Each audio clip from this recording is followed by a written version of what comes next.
Ang Devil Emperor. Credit to the author. E-284-92. Ang mga pangalan po na nandito ay galing sa mga name generator.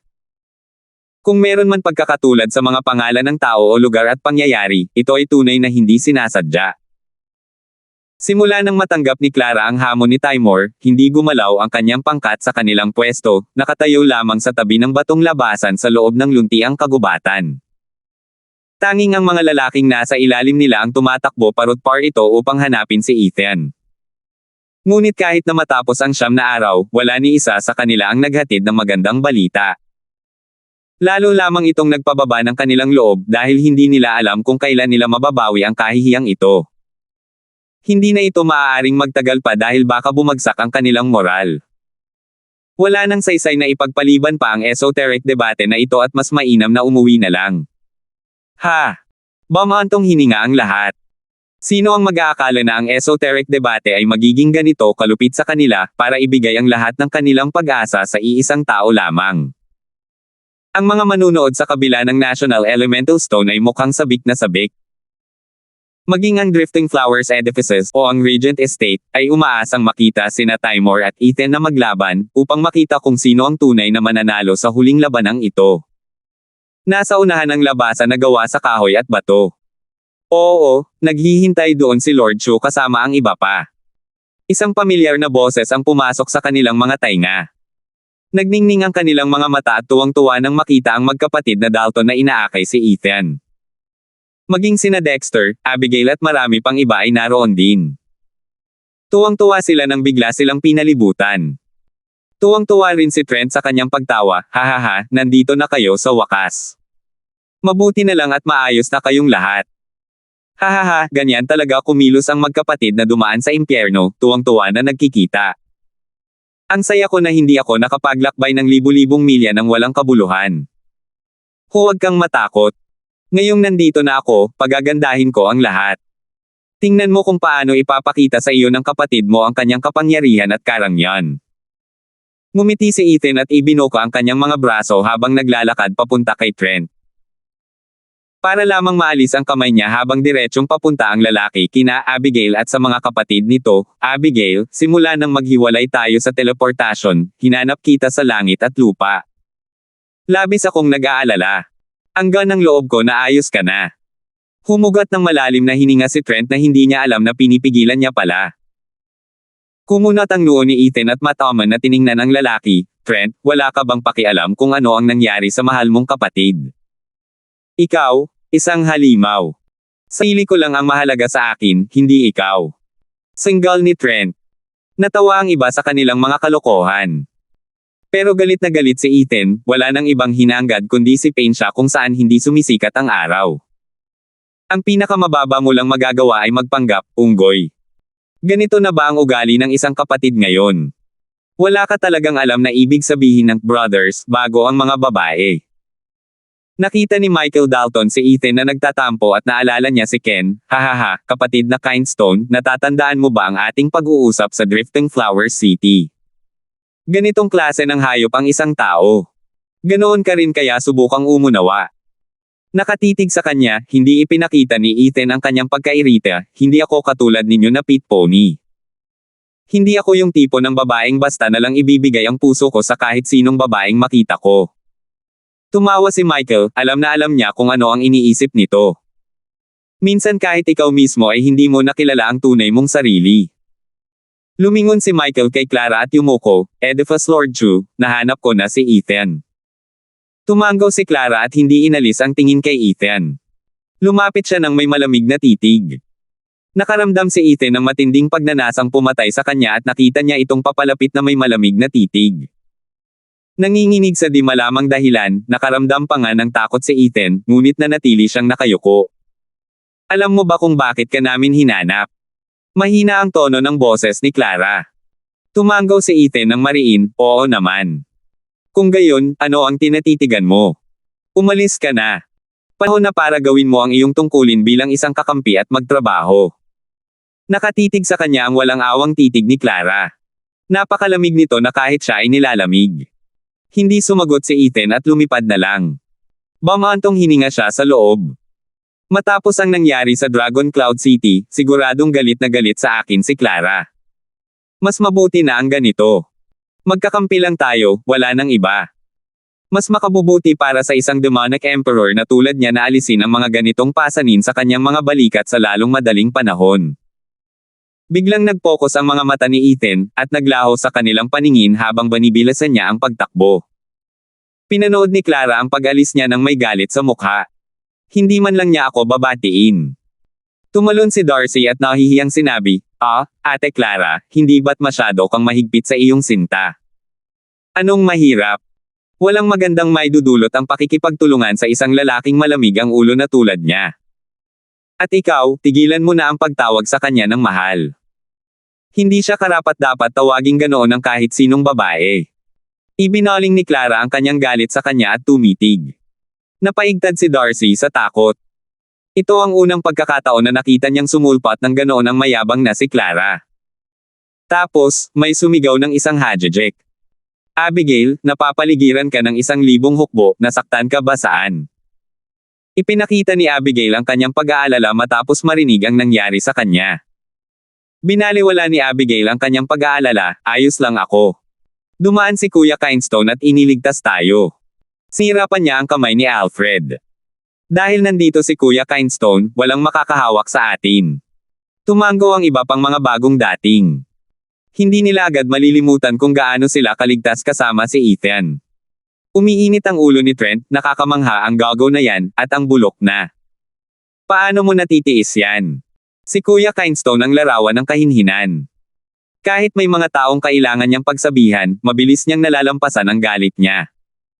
Lahat tayo ay nagkakaroon ng magandang karanasan sa piling niya sa ngayon. Kumurap si Abigail sa kanyang mga mata na puno ng maling akala. Ang mas malala pa, tumango rin ang iba. Masaya silang naglalakad sa Beast King Mountain nitong mga nakaraang araw kaya kahit na may makasalubong silang 6th level spiritual beast, ituturo pa nila ito sa kanilang mga anak para obserbahan. Sa sobrang kampante nila ay hindi nila namalayan ang mga panganib. Malamang na ito lang ang pagkakataong makaramdam sila ng ganito. Dahil sa susunod na pumunta sila rito at makakilala ng isang espiritual na halimaw, sila na ang magiging hapunan nito. Sa madaling salita, dahil sa biyaya ni Ethan kaya sila naging walang inaalala. Nakita ni Trent ang pagsamba sa kanilang mga mata, ang kinang sa mga mata ni Abigail, at nagmura sa loob-loob niya, hindi ba't ikaw ang may gawa nito? Sa sobrang sama ng ugali ng lalaking iyon, hinding-hindi siya mag-aaksaya ng oras sa grupong ito. Ngumiti si Dexter, natutuwa siyang naroon si Abigail kasama nila. Pinasigla lang nito ang saklaw ni Clara. Paano siyang ngumingiti sa iba pero napakalamig naman sa akin. Napansin ito ni Michael at tumawa ng marahan, Oedipus Lord Chu, may sasabihin ako, pero maaaring hindi ito naaangkop. Sige na. Bulyo ni Clara.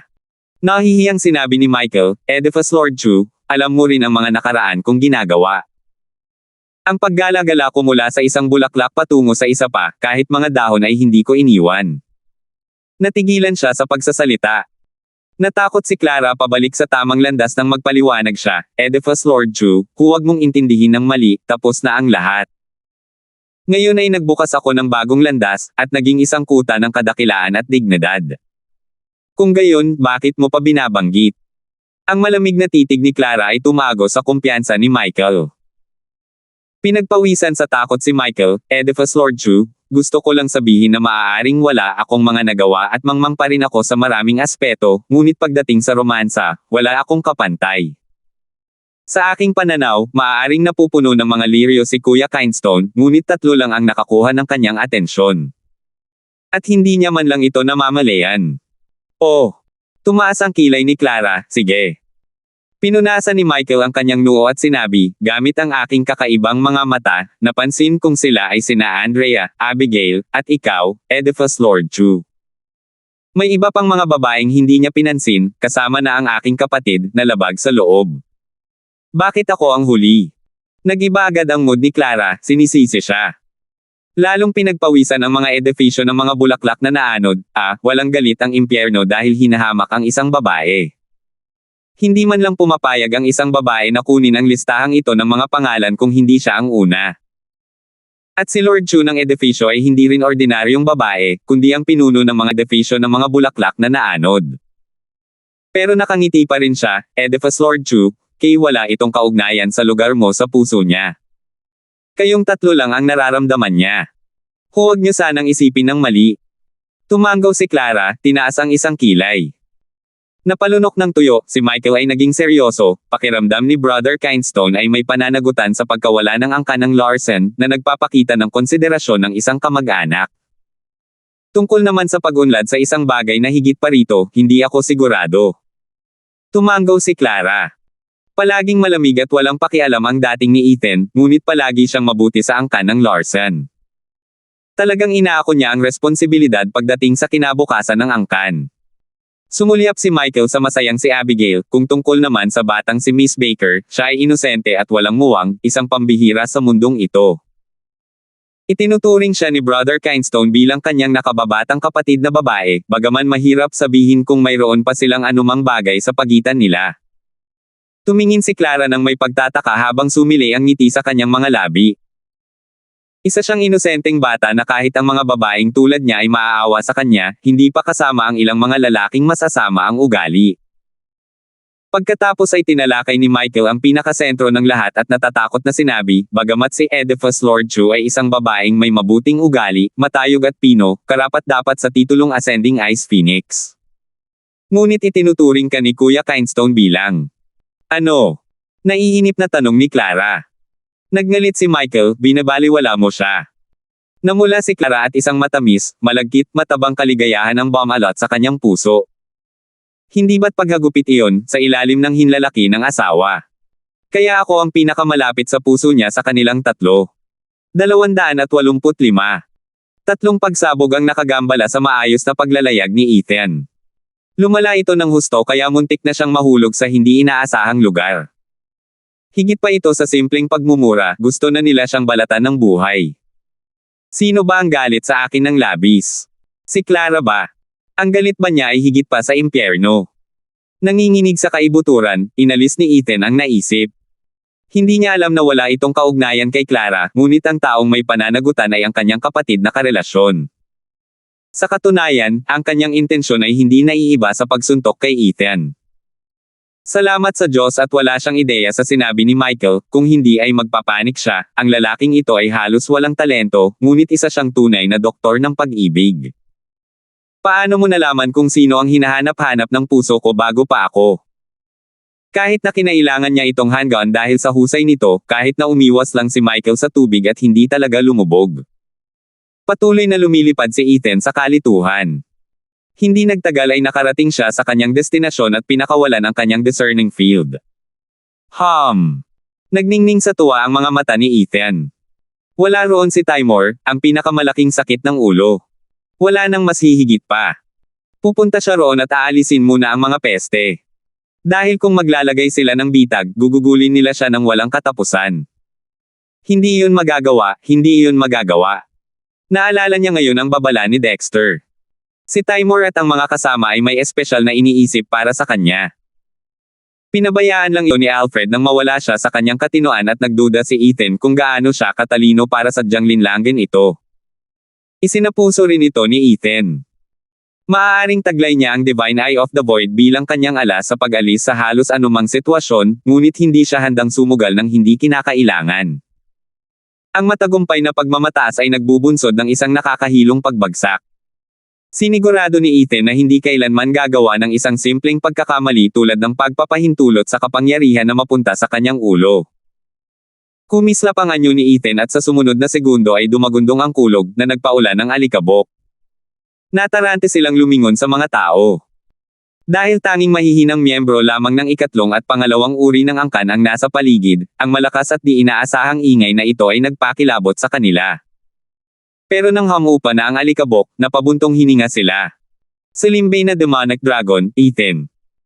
May pilit ng ngiti, sinulyapan ni Ethan ang kanyang mga magiging biktima, nandito ako, gaya ng hiniling, para sa Brimong Sacred Peel. Nasaan si Timor? Naghintay ng ilang araw ang panganay na Batang Panginoon kaya isinama niya sina Batang Panginoon Yu at Batang Panginoon Yan para hanapin ang apat pa.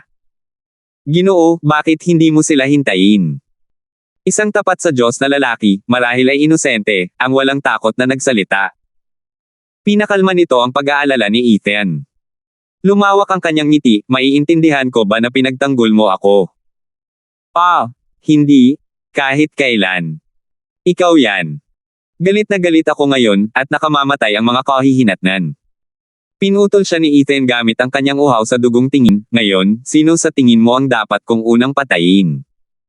Parang gusto na nilang lahat umiyak. Malinaw na nasa isip mo na yan simula pa lang. Pero, paano natin ito kinalaman? Si Timur ang naghain ng hamon, hindi kami. Hindi mo lang pinalampas ang takdang petsa, kundi sinabi mo pa na pinatigil ka namin. Malinaw na kalokohan yan. Mga maliliit lang naman kami. Bakit mo kami ipaglalaban? Akala mo ba madali lang kaming targetin? Nabalot ng takot ang kanilang mga puso dahil matagal na nilang naririnig ang kapangyarihan ni Ethan. Maging ang mga panunuya niya sa 7 bahay sa pamamagitan ng pagpatay sa kanilang mga matatanda, o sa pamamagitan ng pagpatay sa libo-libo sa entablado ng labanan. Kahit ang 6 dragons at 1 phoenix ay ayaw siyang guluhin, lalo na sila. Pero dumating pa rin ang demonyo. At ang mas malala pa, bumagsak siya ng sandaling namamasyal ang Big Boss. Kaya ba nila siyang harapin? Ang mga mapait at mapagkumbabang mukha ay sumagot ng marami. Si Batang Panginoon Kindstone, mga utusan lang po kami. Malaking kahihiyan po sa inyo, Ginoo, kung papatayin ninyo kami.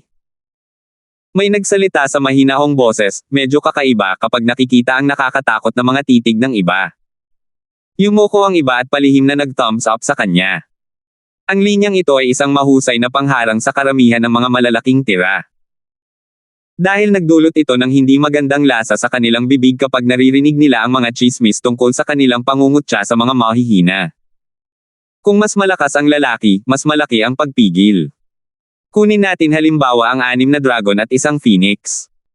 Hanggat may isa sa kanila na hindi nabubuhay, hindi siya mag-aabalang maghain ng maliliit na patatas. Hindi dahil sa kanilang matayog at marangal na pagkatao, malayong malayo, kundi dahil pakiramdam nila ay magiging mantsa ito sa kanilang lahi. Ang mga lalaking ito ay napakaliit, napakawalang halaga, hindi sila karapat-dapat kahit itali ang sapatos ng isang malaking tao, at hindi pa sila karapat-dapat patayin. Kaya, sa haka-hakang iyon, nahango sa reputasyon ni Ethan na kapantay ng 6 dragons at 1 phoenix, malamang ay wala silang kasalanan. Sayang at mali sila. Ang mga tulad ni Ethan ay puro pansariling interes lamang ang iniisip, hindi ang isang walang kwentang bagay tulad ng karangalan at kaluwalhatian. Para sa isang taong walang prinsipyo na tulad niya, ang paghingi ng kanyang karangalan, o kawalan nito, ay isang walang kabuluhang gawain. Dahil sa buong buhay niya, natapakan niya ng patay ang lahat ng nakasubok nito. Nakangiting abot tainga, ang malamig na mga mata ni Ethan ay tumingin sa lalaki at isang alon ang dumampi sa kanya. Nawalan ng liwanag ang kanyang mga mata at bumagsak siya sa lupa, patay. Pumatay ng may intensyon. Napaatras naman ang iba dahil sa matinding takot. Sa kabila ng kumakalat na chismis tungkol kay Ethan, tanging matapos niyang masaksihan ang tunay na kapangyarihan ng Radiant Stage ay nagkaroon siya ng kakaibang pangamba. Ngumiti si Ethan, tuwing pumapatay ako, ginagawa ko ito ng biglaan. Wala nang iba pa. Tungkol naman sa reputasyon ko at kung ano-ano pa, hahaha, pakiusap lang, isa lamang akong maliit na kaitiwala ng isang kawawang 3 uri ng angkan. Napakababa ko sa mga pangalan ninyo. Wala akong anumang kahihiyan kahit pagpira-piresoin ko pa kayong lahat. Mas lalo lang silang naiinis dahil doon. Ang bastos naman nitong punk na to. Kailan pa nagawang kutsain ng isang madyugo, bulok, at kasuklam-suklam na maliit na kaitiwala ng 3 uri ng angkan ang 7 bahay at makalusot? Anong kahinhinan? Malinaw na nagyayabang siya. Nakuha ni Ethan ang kanilang iniisip habang tumatawa, oo, nagyayabang lang ako, at pinapatay lang kita para maibsan ang pagkabagot ko. Hindi mahalaga ang bilang ng mga napatay, ang mahalaga ay ang libangan. Sino ang nagsabi sa iyong gawin akong kaaway? Hahaha. Putok. Parang tinamaan ng kulog, nawala sa isipan nila ang nangyari. Nakatayo sila roon, nanigas at nalilito, takot man lang magsalita. Susmariosep. Isa siyang demonyong nakatakas mula sa impyerno na ang tanging layunin ay maibsan ang kanyang pagkabagot. Isa siyang psychopath na walang halaga sa buhay. Kahit ang mga hedonistikong disipulo mula sa 7 bahay ay hindi ganoon kay-terminado sa pagpatay. Nawawala na ang lalaking ito, baliw na siya. Ang takot ay halos umabot na sa puntong ito ng kanilang matinding takot, ngunit nanatili pa rin ang mga huling salita ni Ethan, "Sino ang nagsabi sa iyong gawin akong kaaway?" Wala nang mas angkop na paglalarawan pa. Lahat sila ay nababalot ng takot na baka magkaroon na naman ng madyugo na dumi sa lupa, ngunit sa kanilang isipan, isang obsesyon ang nakatanim sa kanilang isipan. Walang sino man ang makakalaban kay Ethan, gusto niya ng dugo. At iyon ang layunin ni Ethan noon pa man. Maaaring hindi niya makuha ang respeto ng lahat, ngunit makukuha niya ang kanila takot. Kumakapit ng mahigpit ang mga tao sa buhay. Hanggat natatakot sila sa kanya, hindi sila kailanman maglalakas loob na gumawa ng anumang bagay laban sa kanya. Ano man ang balak ni Timur, kung hihingi siya ng tulong sa mga taong ito, mabibigo niya ito sa mga oras na hindi inaasahan ni Timur. Habang binibigyan din niya ng demonyong may puso ang mga katulong na ito. At para masigurong hindi aalis ang demonyong may puso, kumislap ang mga mata niya at 3 pang tao ang natamba. Siguradong nawawala na sila ng pag-asa sa puntong ito. Hahaha, nakakatuwa naman. Habang hinihintay natin si Timur, ilalabas ko muna ang pagkabagot ko sa'yo. Ngayon, sino ang susunod? Ngumiti si Ethan nang may kakaibang sama ng loob. Nanginig at nadurog sa takot ang mga pakay ng kanyang nakakatakot at kumikinang na mga mata. Ngunit may isa na sumigaw ng, "Tumakbo." Medyo nagising sila dahil doon. Kung hindi sila tatakas ngayon, malamang pinaglalaroan na sila hanggang mamatay sa puntong ito. Nagsimula silang lahat sa isang mabilis na pag-agawan upang mapanatili ang kanilang kawawang buhay. Ngumiti si Ethan, ngunit hindi natinag. Ayaw niya talaga silang patayin, kahit gaano karami. Gusto lang niyang pasiglahin ang takot sa dyablo sa kanila. Bagamat para mas maging kapanipaniwala ang kanyang ginawa, 2 hakbang lang ang ginawa ni Ethan at napatay ang 5 eksperto sa bone tempering. Akala ng iba ay nangangaso si Ethan kaya't nabaliw sila.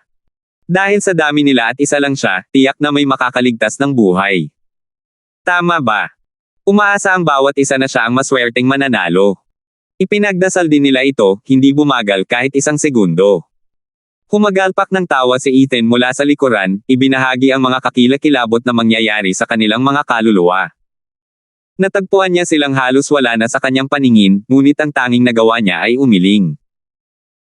Hindi siya isang adik na nakakakuha ng kanyang pakinabang sa pamamagitan ng pagpatay, lahat ng iyon ay para maitago niya sila sa isang makapal at matibay na anino nang sa gayon, kapag dumating ang panahon, mabibigo nila ang malaking plano ni Timur mula sa loob. Dahil diretso niyang naiparating ang punto niya, nawalan na ng saysay ang paghabol sa kanila. At tama ang lalaking iyon tungkol sa isang bagay, hinding-hindi mag-aalangan si Ethan sa maliliit na fries. Nakangiting kumislap ang mga mata ni Ethan, hinihintay si Timur. Ngunit maya-maya ay nakarinig siya ng mahinang paghinga. Nakapikit, tumalikod si Ethan at sumigaw, "Lumabas ka." Mas mabilis na kumilos si Ethan kaysa sa kalaban at sinunggaban ang pinagtatagwan ng target. Ngunit ang nakita niya ay nagpatigil sa kanya. 286.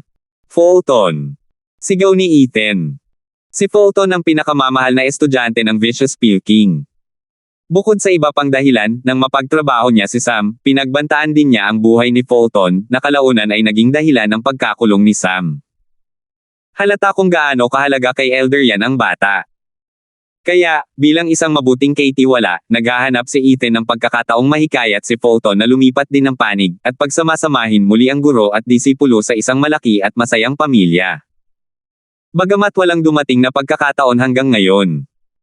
Hindi naman sa nabibigatan siya sa trabaho, pero mas malamang na hindi niya mahanap si Fulton. Sinuwerte siyang makita ito sa Dragon Cloud City, pero sigurado akong wala siyang paraan para makausap ito sa harap ng 7 bahay. Sino nga ba ang mag-aakalang posible ito, ngunit sa wakas ay muling magkakabalikan silang dalawa pagkatapos ng maraming taon. Bagamat marahil ay mahirap ipaliwanag ang mga pangyayari kung paano siya makakalabas. Hindi rin naman tungkol sa pagkaalam ni Timur na aagawin siya nito mula mismo sa kanyang harapan. Ano pa nga ba ang mas matinding puot kung wala naman palang pagmamahal na nawala sa pagitan nila noon pa man? Para lang madamay ang lalaking ito sa gulo, at masira ang buhay niya. Hinding-hindi siya patatawarin ni Sam sa ganito. Wala siyang utang na loob kan-inuman, at ganoon din sa lahat.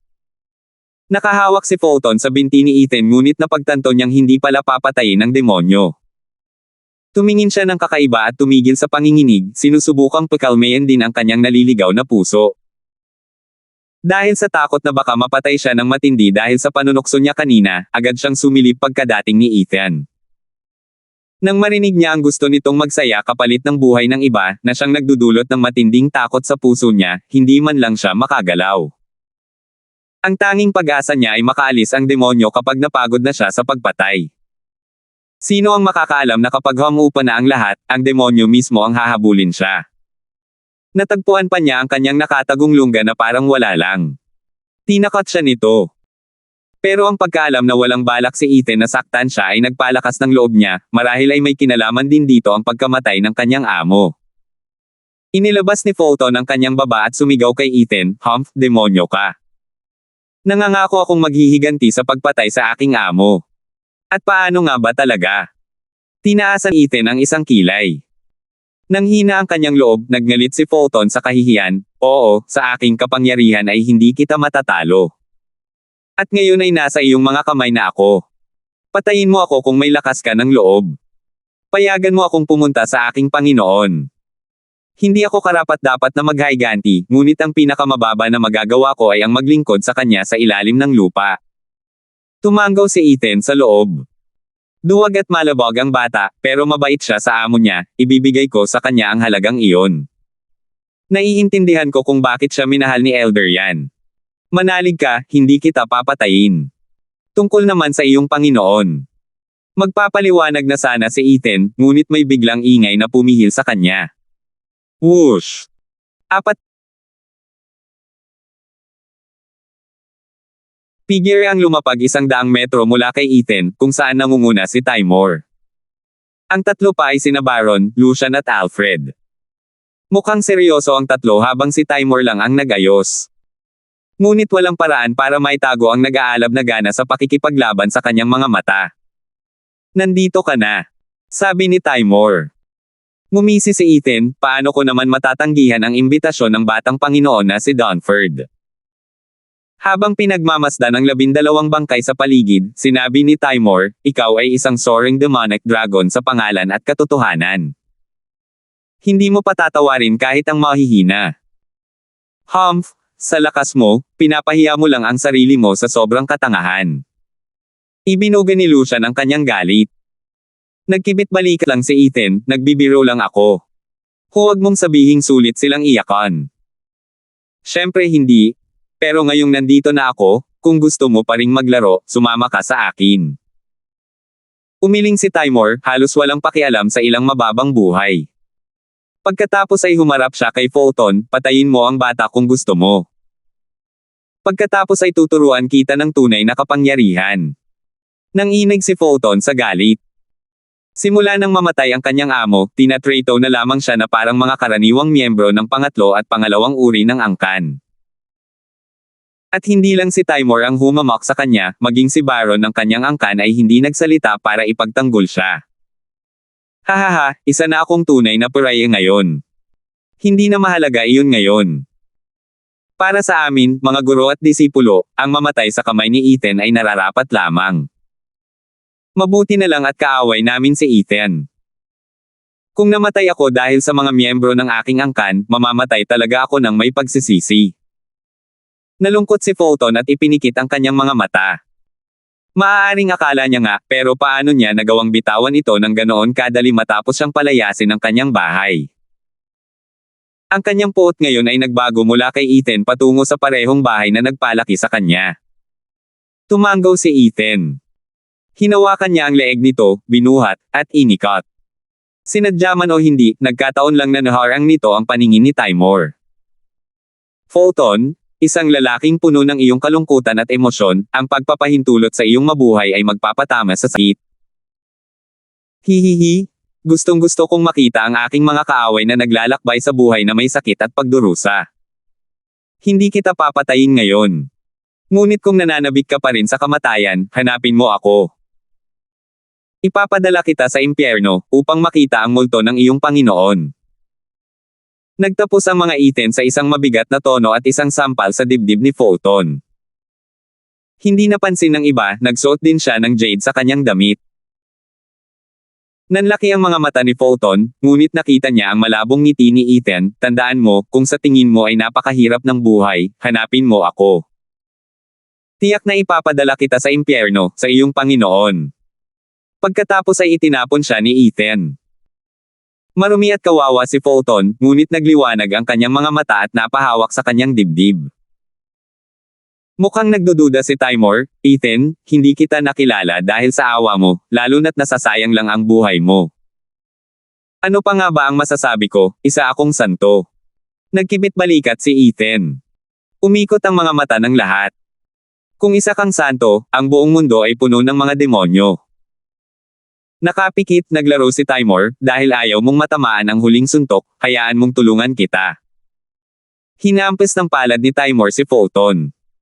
Napatayo si Fulton sa kinatatayuan dahil sa takot habang umiiyak. Walang silbi si Fulton, totoo, pero siya ang kanilang basura. Bakit papatayin ng panganay na batang Panginoon ang isa sa kanyang mga kasama?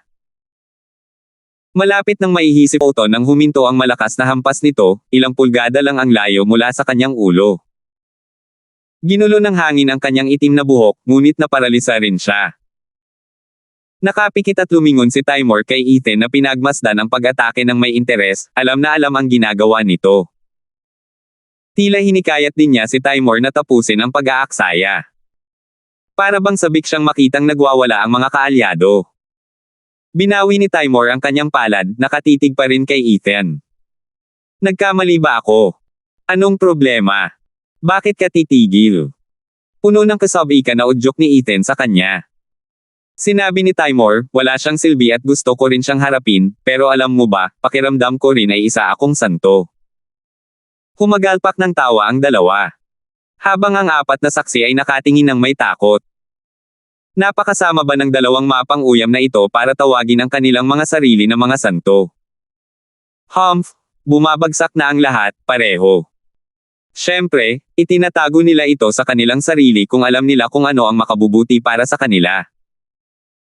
Dahil sa init ng ulo ng Heaven-shaking Dragon Lord at soaring demonic dragon, kung hindi ay pupunitin sila ng mga mababangges na halimaw na ito. Halimbawa, ang kailangan lang tingnan ay ang nakalulungkot na kalagayan ng Forest Fleeting Dragon. Sumulyap sa lalaking may isang paa, alam na alam ng tatlo kung kailan dapat manahimik. Sina Timur at Ethan ay hindi mga taong tatanggap ng anumang reklamo nang hindi nagbibigay ng karagdagang parusa. Ngunit hindi nila namalayan ang isang anino na nasilip habang sila ay abala sa dula. Ha! Si Timur ba ang Panginoon ng dragon na yumayanig sa langit? Siya rin ang walang pakialam kahit kanino. Hahaha, nakakatawa, hindi naman siya pangkaraniwan. Pero kung ikukumpara sa kanya, mas kakaiba si Ethan sa panlasa ko bilang isang demonic cultivator.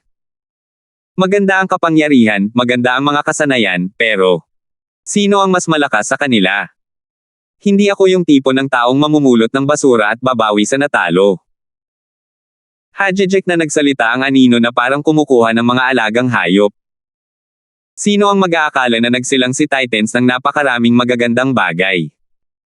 Hindi ako nag-aksaya ng oras sa pagpunta rito, hahaha. 287. Sige, simulan na natin. Sigurado akong nandito ka para sa Brimang Sacred Peel. Pero huwag mong isipin kahit isang segundo na ganoon lang kadaling makuha ito sa akin. Matapos ang pagtatanong, napahajejek si Timur habang ipinakita ang singsing na nasa kanyang daliri. Halika, ipakita mo sa akin kung ano ang kaya mong gawin. Nagtaas ng kilay si Ethan at nagkibit balikat, hahaha, iniisip mo ba akong tanga? Ang pakikipaglaban sa sarili mong teritoryo at sa sarili mong mga kagustuhan ay katangahan. Oo, ganoon nga. Tumanggaw si Timur habang nagyayabang, pero kung hindi dahil dyan, ano ang ginagawa mo rito? At kung hindi mo ako matatalo, hindi mo makukuha ang tabletang ito. Whoosh! Hindi niya natapos ang sasabihin ng mawala singsing niya, na ngayon ay nasa kamay na ni Ethan. Kumislap ng ginintuan ang kanang mata ni Ethan habang nanunuya, sinasabi mo ba? Gulat na nanunood ang lahat. Nanginig sila nang hindi makapaniwala sa kanilang nasaksihan. Maging ang kalmado at matatag na si Timur ay nagpakita rin ng reaksyon. Paano niya nagawa iyon? Sumigaw din ang nagmamasid sa dilim, anong sining ang ginamit ng batang ito? Kakaiba ito kahit hindi ko maramdaman. Napangisi si Ethan, pumunta lang ako para sa Brimang Sacred Peel. Tapos na yan, paalam na. Ibinuko ni Ethan ang kanyang mga pakpak at lumipad pataas bago tuluyang naglaho. Ang iba ay labis na nababaliw na hindi man lang sila nakariyak. Takot na takot sila sa kanyang mahiwagang sining. Nang sa wakas ay nagising na sila, namula ang mukha ni Timur. Hindi nangyari sa kanya ang ganoong paglalaro. Pinakamatandang batang Panginoon. Panimula ni Lucian. Pinalis siya ni Timur sabay kaway at humarap kay Alfred, ibigay mo sa akin ang singsing. Biglang lumapit si Alfred na may pambobola, hihihi, ang galing naman ng panganay na batang Panginoon, iniwan niya sa akin ang singsing na may hawak na tableta. Magpapakasaya si Ethan kapag nalaman niyang wala lang pala ang nakuha niya, hahaha. Hindi man lang natuwa si Timur sa panluloko niya sa kanyang kaaway. Kinuha niya ang singsing habang tila malungkot ang boses, ginawa ko lang iyon para hindi mawala ang tableta. Hindi niya kailanman malalaman na handa kong iwan ang tableta sa isang pile. Pero hindi niya inakalang ganito kabilis magpapakita ang halaga nito. Hindi madaling pakisamahan si Ethan. Nakakuyom ang kamao ni Timur at dumura. Malungkot si Alfred. Tinatawag lang siya ni Timur na pile ngayon. Tumango naman ng seryoso ang dalawa pa. Ngunit pagkatapos ay nakaramdam si Timur ng isang nakakatakot na simoy ng hangin na dumaan sa kanya at nang ibukan niya ang kanyang palad, wala na ang singsing. Nadurog ang puso ni Timur habang siya ay umungol, Ethan. Huminahon ka nga. Ano ba ang kailangan mo sa akin? Ngumisi si Ethan nang matagumpay siyang lumabas mula sa isang palumpong. Tumalon sa likuran ni Timur ang tatlong alipors dahil sa takot. Hindi ba't bigla na lang siyang lumipad palayo? Anong ginagawa niya pabalik? Sumimangot si Timur, ikaw pala yan. Oo, ano naman ang gagawin ko sa peking singsing? Inihagis ni Ethan ang dalawang singsing habang nanunuya, Young Master Donford, na alam mong kahit ikaw ay natatakot sa isang bagay, ay ayaw ibigay sa akin ang tunay na lokasyon ng tableta at sinubukan akong dayin. Natatakot ka ba na matalo ka? Nanginig si Timur nang madaig siya ng galit, hindi ko sinabing ako ang dapat uminom ng gamot, ikinakaway ko lang ang kamay ko. Kasalanan mo kung bakit ka padalos-dalos sa conclusion. Hahaha, kalokohan. Isinuot ni Ethan ang dalawang singsing sa kanyang mga daliri at humajejek, pero nainom ko na ang gamot ngayon, kaya aalis na ako. Totoo naman ngayon. Mamaya na mga tao. Wala na si Ethan. Gulat na gulat silang lahat na nanood, papasok at paalis ng walang senyales. Inilabas ni Timur ang kanyang kaluluwa sa takot na baka may ginagawa na namang ibang panlilinlang si Ethan. Pagkatapos lamang malaman ni Timur na malinaw na ang baybayin, saka lamang siya nakahinga ng maluwag. Dahil sa labis na kalungkutan, nakaramdam si Timur ng matinding kalungkutan matapos ang labis na pagdurusa. Hinamon niya si Ethan sa harap ng napakaraming tao. At ano ang naging epekto nito sa kanya? Mas mabilis niyang naubos ang gamot kaysa sa natanggap niya. Paano niya ito nagagawang inumin agad? Unti-unting lumapit si Lucian kay Timur nang may pag-aalala, nakatatandang batang Panginoon, hindi mahalaga ang panandaliang pakinabang. Masyadong pabago-bago si Ethan dahil sa kanyang mga mystical na kakayahan. Kailangan nating humanap ng paraan para harapin ang kanyang mga pag-aalis ng kanyang mga kakayahan. Kung hindi natin siya mahuli, sa araw na lumaban tayo, isa-isa niya tayong papatayin habang hindi man lang natin siya gagalawin. Hindi natin iyon makukuha. Tumango ang dalawa pa. Pakiramdam nila ay wala silang magawa sa harap ng walang pidyaw na paggalaw ni Ethan. Hindi mahalaga. Kumislap ang mga mata ni Timur, nahulaan na ito ni Sir Leng. Hindi ba't ang plano natin kanina ay puro pakikitungo lang sa kanya? Ang ibig mong sabihin. Sabi ni Lucian, naiintindihan ko. Titipunin ko ang mga nakakalat na tao at tuturuan ko sila ng mas maigi. Hindi. Ikinumpas ni Timur ang kanyang kamay, tinakot sila ni Ethan. Laos na sila. Hayaan mo na lang silang mamatay sa Beast King Mountain. Habulin mo ang ating mga basalyo na nawawala pa rin. Sa halip, tulungan mo sila. Nabigla silang lahat sa kalupitan ni Timur. Ang mga taong ito ay mga 10 araw pa lamang nilang kasama at masisipag na. Ngunit sila ay itinapon na parang mga sirang laruan. Nahulaan ni Timur ang nasa isip nila, alam mo ba ang pagkakaiba ng tulong at pasanin? Umiling sila. Nanunuya si Timur, sang tulong ang tumutulong sa akin sa pagkamit ng aking nais at isang pasanin naman ang lumalaban sa akin. Balang araw, ito ang magiging batayan ng pagkakaiba sa pagitan ng buhay at kamatayan. Kumurap ang tatlo, hindi pa rin kumbinsido. Alam na nila ito syempre, pero hindi nila maintindihan ang ibig niyang sabihin.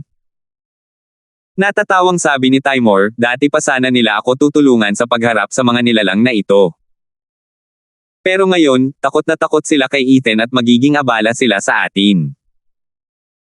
Ang pagpapahintulot sa kanila na makisali kahit ano pa man ay magdudulot ng malaking panganib sa atin, kahit kamatayan pa. Kaya ko sila itinapon. O mas gugustuhin mo bang patayin ka ni Ethan dahil sa ilang deadweights? Sa wakas ay naintindihan nila ito at tiningnan siya ng may paghanga.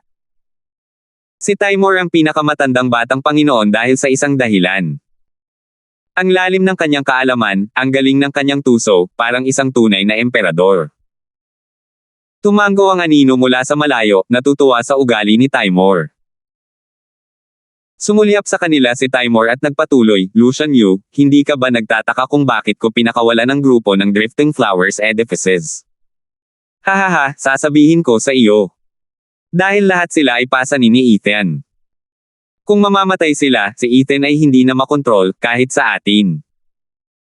Ngunit ngayon, sa tulong ni Clara nang hindi natin nalalaman, susulitin natin ang pagkakataong ito para harapin siya ng tuluyan.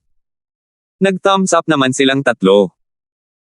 Kahit na pinagsama-sama, ang grupo ni Clara ay mahina pa rin na parang sila lang dalawa.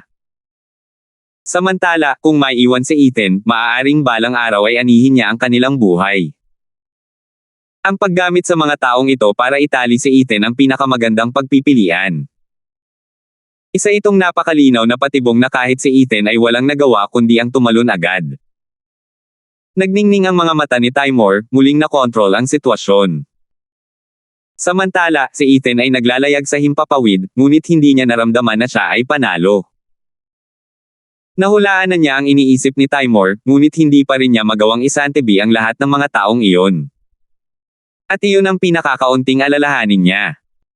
Ang pinakamalaking sakit ng ulo ay kung gaano kadali itong magawa ni Timur gayong sa tingin niya ay imposible. Ngayon lang matapos niyang pakawalan si Fulton, naghinala si Timur kay Fulton. Walang matibay na dahilan ang kanyang mga hinala ngunit agad siyang nagdesisyon na atakihin si Fulton. Kung hindi dahil kay Ethan na isang aktor sa antas ng Oscar, malamang nasaroon na sana ng loob si Fulton. Sapat ang kanyang kalupitan para patayin ang anumang pagdududa kaysa hayaang makaligtaan ang anumang pagkakamali. Palagi niyang binabantayan si Ethan kahit na umaatake ito, ngunit hindi siya pumapatay upang hindi mabigyan si Ethan ng mas maraming dahilan para kutsain siya. Kung hindi iyon, patay na sana si Fulton. Sa ganitong paraan, ang isa ay may napakaraming pasanin sa kanyang mga balikat, habang ang isa naman ay walang anumang bagay na gumagapos sa kanya. Natagpuan ni Ethan ang kanyang sarili na nasa kawalan sa digmaang psikolohikal na ito, na kinailangan niyang tanggapin ang lahat ng pag-atake sa kanya. Kahit na sinasabi kong malupit at walang awa ang landas ng demonyo, magiging mahirap pa ring makipaglaban dala ang napakaraming pasanin. Kailangan kong makuha ang mga susi at labasan para makalabas sila sa lalong madaling panahon. Nagngalit si Ethan habang pinaputokan niya si Clara na parang kidlat. 288. Swoosh! Kasabay ng isang malakas na kulog, pumasok si Ethan sa harap ni Clara. Lumingon silang lahat sa kanya, kumikislap ang kanilang mga mata. Ang buong moral nila ay nakasalalay sa kung maibabalik ba ni Ethan ang ninakaw na Brimang Sacred Pill. Tumindi ang kaba nang mapansin ng lahat ang kanyang mayabang na tindig, dahilan para mabahala sila.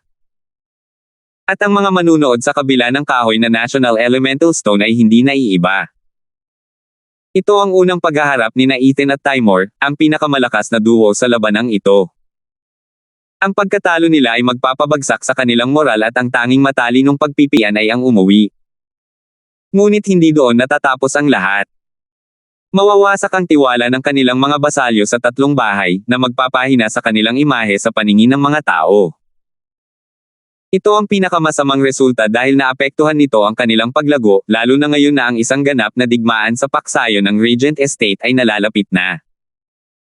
Isang patak ng pawis ang tumulo sa mga pisngi ni na Lola, Rufus at Rendon habang tumitindi ang tensyon. Huminga ng malalim si Ethan bago ngumiti. Pinagsalikop niya ang dalawang singsing at napahadjejek, sa tingin mo, aling singsing ang naglalaman ng Brimang Sacred Pill? Hindi pa rin nagsisink in sa isip ko ang mga salita mula sa kanilang panandaliang pagkatulala. Ngunit ang sumunod na reaksyon ay pasabog. Naghiyawan ang lahat. Halatang nainom na ni Ethan ang gamot. Lahat ay naantig sa damdamin sa puntong iyon. Kung babalikan ang ilang araw na ang nakalipas, ang napakalakas na kapangyarihan ni Timor ay naglubog sa kanila sa kawalan ng pag-asa. Paano nila haharapin ang isang halimaw na ganito katindi? Ngunit si Ethan ay nagtagumpay, at nabawi ang gamot mula sa kamay ng halimaw na iyon. Ang ganitong gawa ay nakapagdulot ng kamangha-manghang epekto sa kanilang mga pusong bogbog sa takot at kahihiyan, na nagpasigla sa kanila ng kagustuhang lumaban. Maging ang kalmadong Lola ay nagpakita ng kakaibang tuwa sa kanyang mga mukha. Humarap siya sa kanyang dalawang kasama at humagalpak ng tawa. Huminga ng malalim si Raisin, tumango sa figure sa kabila ng National Elemental Stone. Ang batang iyon ay isang malayang kanyan, ngunit palagi siyang nananalo kapag mahalaga. Kung ito ay isang digmaan, ang pagkilos ng pagbawi ng gamot ay maglalagay sa ating hukbo ng mas mataas na moral kaysa sa anumang napanalunan na labanan na magagawa kailanman. Ngumiti ng manipis si Levi. Napatunayan lamang nito na tama ang kanyang ginawang pagpili ng maglakas loob siyang piliin ito para harapin si Timor. Siya lamang ang nakababatang henerasyon na nakakamit ito. Pero may napansin si Levi at ibinalita ito kay Raisin, matandang Marshal, ano yan? Napakurap si Raisin at nagmura sa loob-loob niya. Hindi naman talaga matako ang lalaking yun. Nangahas pa nga siyang suwayan ang utos ko. Sa isang liblib na sulok, kasama ng grupo ng tatlong magkakaalyadong bahay, nakitang paminsan-minsang naghihiyawan si Vincent. Or Yizhen. Ang esoteric debate ay pinapayagan lamang ang mga wala pang 30 taong gulang na lumahok, malinaw na hindi pinapayagan ang matandang lalaki. Si Raisin mismo, ay nagsabi pa nga na puputulan niya ng walang parusa ang sinumang manloloko. Pero hindi ba't ang lalaking iyon ay lalaki ng angkan ng Larsen? Sir Fang? Parang nanlalabo na ang paningin ko. Wala naman akong makitang mali. Nagpakatanga si Raisin. Tumawa si Levi. Sa anumang kaso, pareho nilang prioridad ang pabor sa angkan ng Larsen.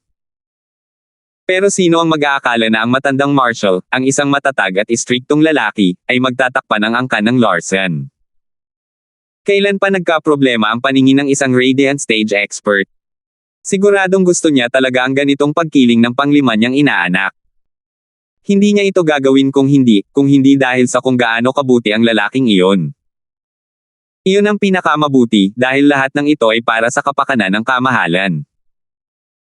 Sa pagprotekta sa angkan ng Larsen, kailangang maging maluwag sa kalooban at huwag pansinin ang mga maliliit na aberya. Nag-aalala si Levi na baka ikinagulat ni Raisin ang nangyari. Hahaha, ayos lang. Nakakita lang ako ng isang interesanteng espiritual na halimaw na nakakuha ng aking atensyon. Pero dahil mahina ang paningin ni Marshall, huwag na lang. Hinaplos ni Levi ang kanyang balbas. Namula si Raisin, alam niyang tinutokso siya, kaya pinili niyang magbulag-bulagan. Isa pa, nangako siyang ito ang una at huling beses na lalabagan niya ang sarili niyang salita. Pinagmasdan ni Conrad si Ethan habang may ngiti sa mga labi. Pagkatapos ay tumingin siya ng matagal kay Timothy bago tumawa, hahaha, Panginoon ng ari-arian na si Donford, tila sa labanang ito, ang batang Panginoon ang nasa ilalim. Karaniwan ng tagumpay at pagkatalo sa digmaan.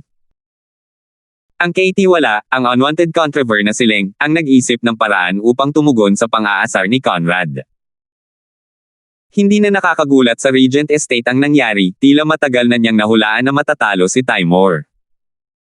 Napakurap si Conrad, Inaasahan na ito ni Sir Leng, naiintindihan ko. Sa palagay ko ay naghanda ka rin ng husto. Hahaha, napakabait mo naman. Nagmukha akong tanga sa harap ng punong ministro gamit ang aking mga kasanayan. Magagamit lang ang mga ito sa pagharap sa mga peste. Nagningning ang mga mata ni Winford. Tumango si Conrad, bumalik upang panoorin ang National Elemental Stone, ang naghihiyawan na grupo roon, at bumaantong hininga, ang bilis magdiwang ng mga batang ito. Hindi mahalaga kung ang maliit na tagumpay na ito ay umabot sa ulo ng mahihina, ngunit Katie wala Kindstone, kung ikaw man ay malinlang nito, ako ay lubos na mabibigo. Pinanood ni Conrad ang pagpuri sa kanya ng karamihan bilang isang bayani.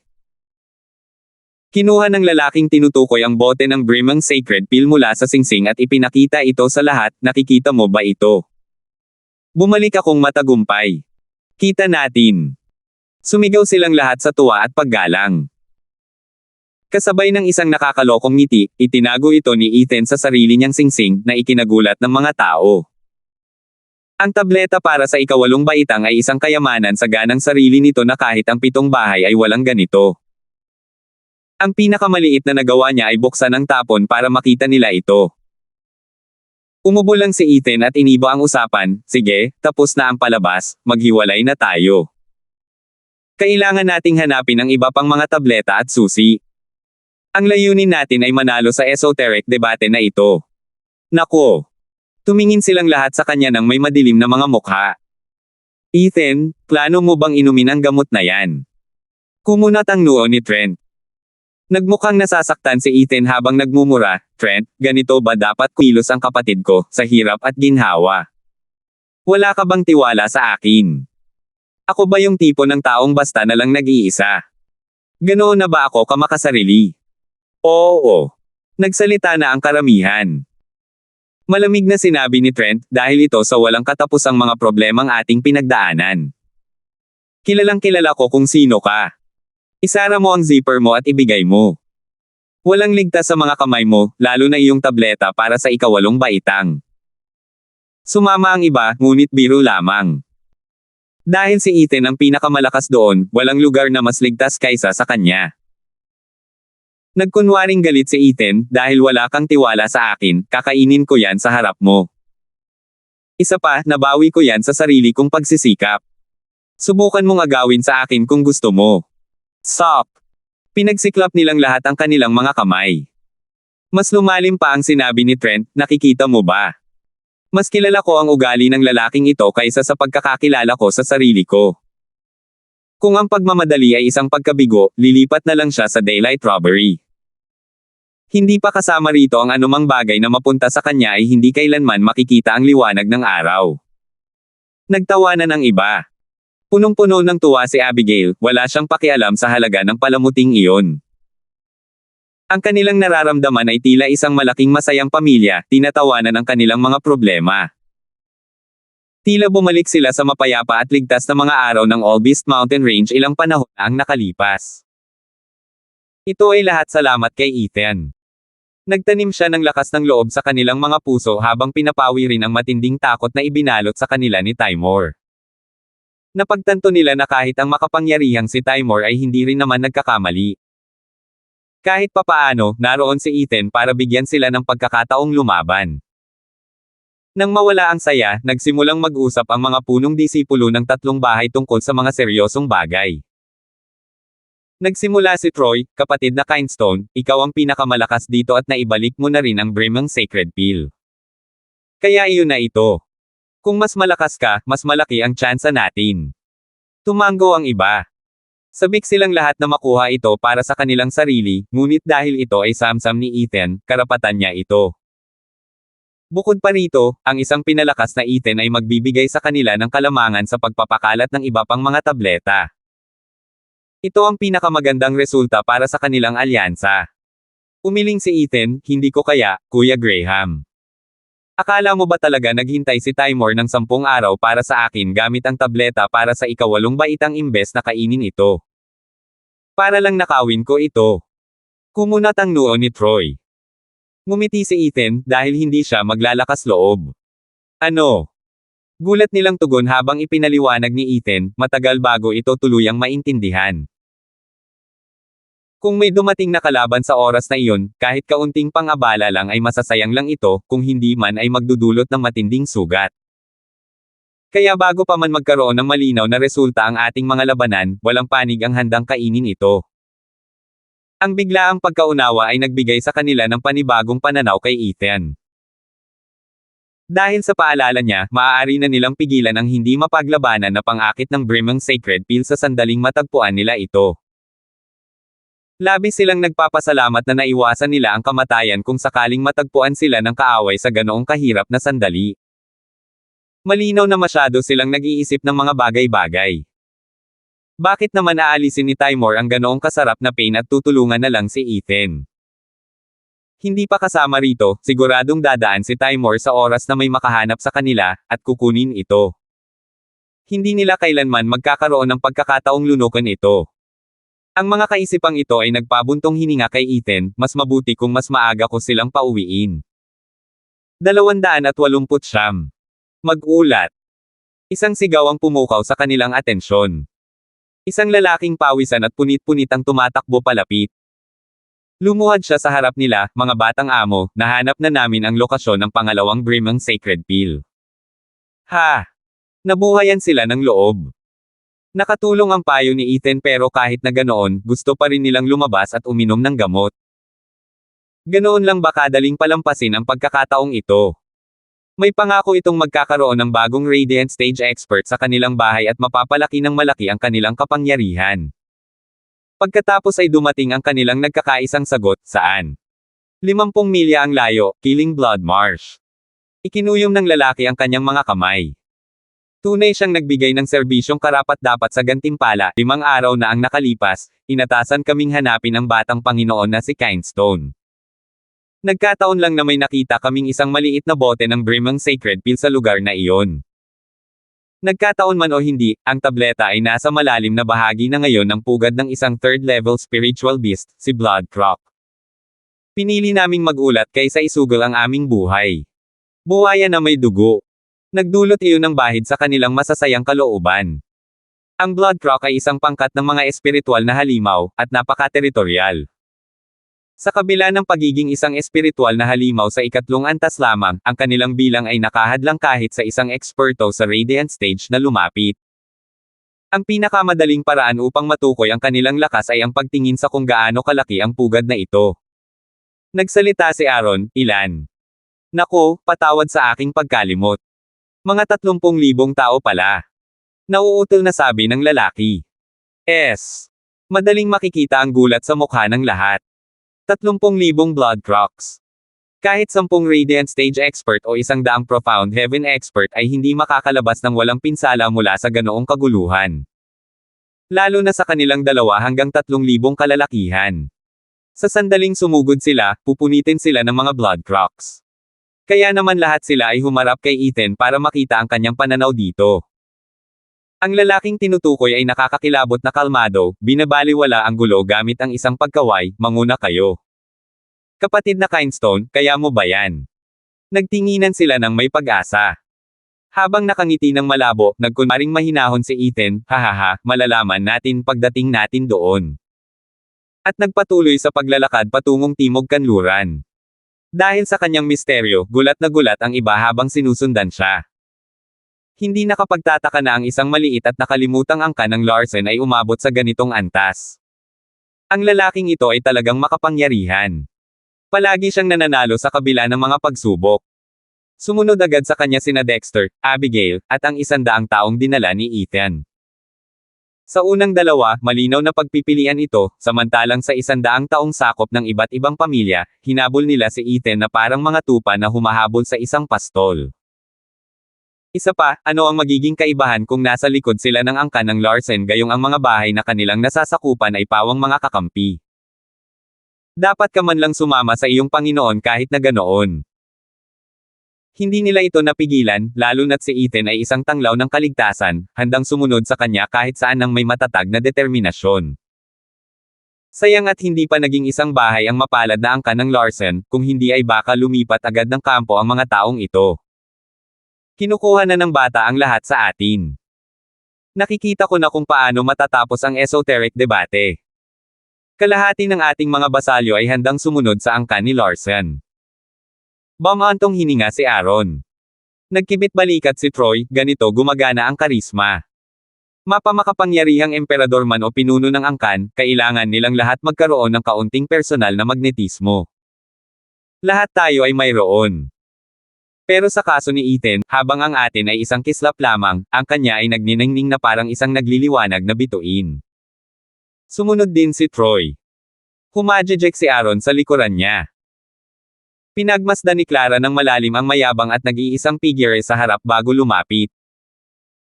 Hindi nagtagal ay walang tao sa labasan sa kakahuyan, lahat ay patungo sa Killing Blood Marsh.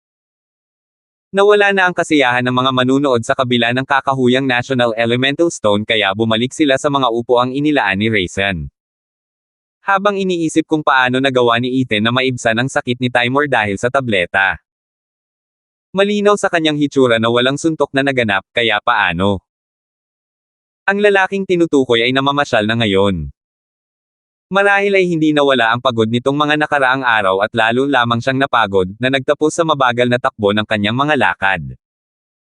Ngunit lalo lamang itong nagpagulo sa grupo ni Aaron.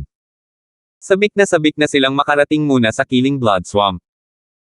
Nakakatawa kung paano ang esoteric debate ng siglong ito ay naging isang pill hunt lamang para sa mga nasa ikawalong baitang. Hindi nagmadali si Ethan, at hindi nagmadali. Habang ginagawa niya ito, inutusan niya ang iba na magmasid sa paligid habang papalapit sila. Sa kanyang pananaw, ang Brimong Sacred Pill ay isa lamang gantimpala sa mananalo sa huling labanang ito. Hindi ito gaanong mahalaga kung ang mga labasan at susi ay mas mahalaga. Dahil hawak niya ang mga ito, kailangan niyang humanap ng paraan para makalabas, lalo na para sa isang walang kwentang grupo. Nagkataon lang na mahusay din itong nakakatulong sa pagpapagaan ng kanyang pasanin. Kaya binigilan niya ang kanyang bilis, ginamit ang oras na ito upang ipahanap sa iba ang mga susi. Hindi ito maintindihan ng grupo ni Aaron. Wala silang ibang hinahangad kundi ang sumugod at kunin ang tableta para sa ikawalong baitang. Kuya Kindstone, may nakita akong susi. Tuwang-tuwa na lumapit si Abigail, habang iniaabot ang isang pulang kristal. Nakita ni Ethan ang pulang kristal na kasing laki ng kamao. Malamig ito sa paghawak, sinasabi niya sa kanya na ito ang yin key ng fire exit. Ang kailangan na lang niyang gawin ngayon ay hanapin ang susi ng yang fire at magiging malaya na si Abigail sa kanyang tahanan. Binibigyan siya ng pagkakataong gawin ang lahat ng gusto niya. Lumiwanag si Ethan at tinapik ang kanyang magandang ulo, magaling, Abigail. Humajejek si Abigail, kaya naman bumantong hininga si Aaron, Miss Baker, mas makakabuti kung makakahanap ka ng Brimong Sacred Pill. Hindi ka lang makakatulong sa amin, kundi mapapakinabangan mo pa ang sarili mo. Umiling lang si Ethan. Hindi yun tinanggap ni Abigail, hindi ako iinom ng kahit anong mystical na tableta. Ilusyon mo yan. Ang mahalaga lang sa akin ay kung ano ang gusto ni Kuya Kindstone. Nanginginig, tumingin sa kanya si Ethan ng may kakaibang pagtataka. Hindi niya kailanman sinabi ang nasa isip niya kahit na matapos silang mag-usap nitong mga nakaraang araw, ngunit madaling nalaman ni Abigail ang gusto niya. Kahit ang kanyang mga kakampi ay hindi alam, ang mabait at walang kikilingang dalagang ito. Umiling si Aaron, binibining Abigail, mali ka. Sa lakas ni Brother Kindstone, bakit niya gugustuhin ang maraming susi? Tanging mga duwag lang ang maghahanap ng paraan palabas. Samantalang ang isang taong may kabutihan tulad ni Brother Kindstone ay tiyak na mas interesado sa Brimong Sacred Pill. Tama ba ako? Humarap si Aaron kay Ethan, nagsalita na parang normal lang iyon. Sus Mariosep, gusto ko sa mga susi na itapon ang mga kawawa mong ari. Tigilan mo na ang pang-aasar sa akin. Tanging si Abigail lang ang tunay na nakakaalam ng gusto ko. Nagmura si Ethan sa loob-loob niya, pero hindi niya masabi ang matingkad ng ngiti ni Aaron. Siguro para sa kapakanan ng aking reputasyon, o tatawagin na lang nila akong duwag. Kung ipapaliwanag ko ito, iisipin nilang magiging hadlang ako at makakaapekto sa aming alyansa. Tumanggaw na lang si Ethan, oo, may katuturan si Kuya Long. Ang pag-abot sa sacred pill ay mas mahalaga kaysa sa ilang susi. Mukhang mayabang si Aaron at kinutya si Abigail gamit ang kilay. Nalungkot siya agad, tiningnan si Kindstone na parang sinipa na tuta, sa tingin ko tama pa rin ako. Gusto ni Kuya Kindstone. Abigail, huwag kang malungkot. Ang mahalaga ay ang susi na ito. Naguguluhan si Ethan sa kanyang paliwanag, ngunit tumigil din siya. Isang dilaw na ilaw na nakatutok sa kanyang mukha ang kadalasang dahilan nito.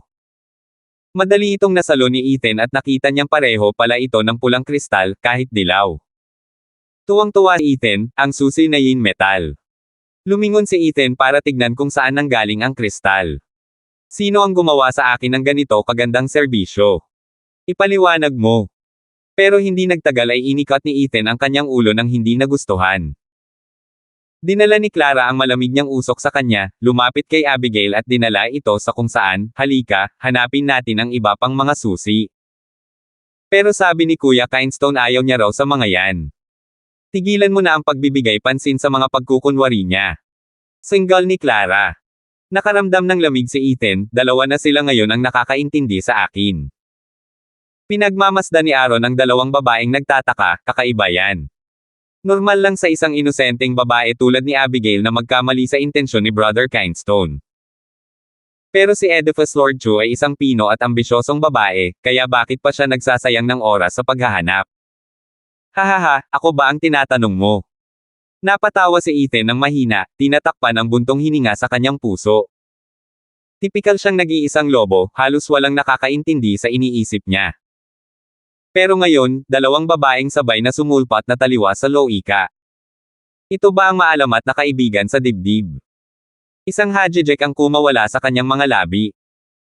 Siya, isang walang pakialam na demonyong tagapagtanggol, ay walang pakialam sa mga bagay-bagay ng mas mababang kasarian bilang isang matalik na kaibigan ngunit, hindi naman masama ang pakiramdam na ito. Hindi naman talaga masama. Nagpatuloy si Ethan sa paglalakad patungo sa Killing Blood Marsh, na iwan ang nagtatakang si Aaron. Ang dapat sana'y 5 araw na ang nakalipas, dahil sa pag-iingat ni Ethan, ay nakarating sila pagkalipas ng 10 araw. Ngunit hindi naman nasayang ang lahat, kung isa sa alang-alang ang mga kayamanang nakuha niya sa daan. Sa 10 susi, 4 ang kanilang natagpuan, at ang susi na metal ang tanging kompleto. Ang natitira na lang ay hanapin ang labasan na metal. Gayunpaman, may disbentaha ang mabagal na marcha. May isang taong nakahabol sa kanila. 270. Isang biglaang pulang buhanginan ang kumalat ng milya-milya. Ang tanging nakikita nila bukod sa pula ay mas pula. At ang lalong nagtulala nito ay ang pagkahilo ng maamoy nila ang amoy. Ito ang lungga ng 3 antas na espiritual na halimaw, si Bloodcroc. Umalis ang halimaw na ito sa kanilang lungga ng magkakasama upang mangaso, pagkatapos ay kinaladkad ang kanilang biktima pabalik upang mangaso at magpakabusog sa kanilang mga napatay. Nagdulot ito ng isang madugong tanawin pati na rin ang walang katapusang pag-agos ng dugo. Ito ang humantong sa kanilang nasasakupan na nababad sa pula at naging imposible para sa anumang iba pang tumubo. Kaya nga tinawag na Killing Blood Marsh. Mukhang namangha ang grupo, sigurado silang ang lugar na ito ang pugad ng mga Bloodcrocs. Ang talagang nakakagulat ay ang kawalan ng mga Bloodcrocs na papunta rito. Hindi pa kasama ang paghihintay nila. Nakasimangot na ipinahayag ni Aaron ang kanyang pagdududa sa scout, may nakita ka ba talagang Bloodcroc dito, o kahit ang Brimong Sacred Peel? Opo, batang Panginoong Long. Hindi ako magsisinungaling sa inyo. Pagdating ko rito kanina, nakakita ako ng libu-libong Bloodcroc at nasulyapan ko pa ang isang maliit na bote sa gitna ng mga ito. Itinuro ng lalaki. Naniwala sa kanya si Aaron at nagpatuloy matapos mabilis na tumingin sa iba.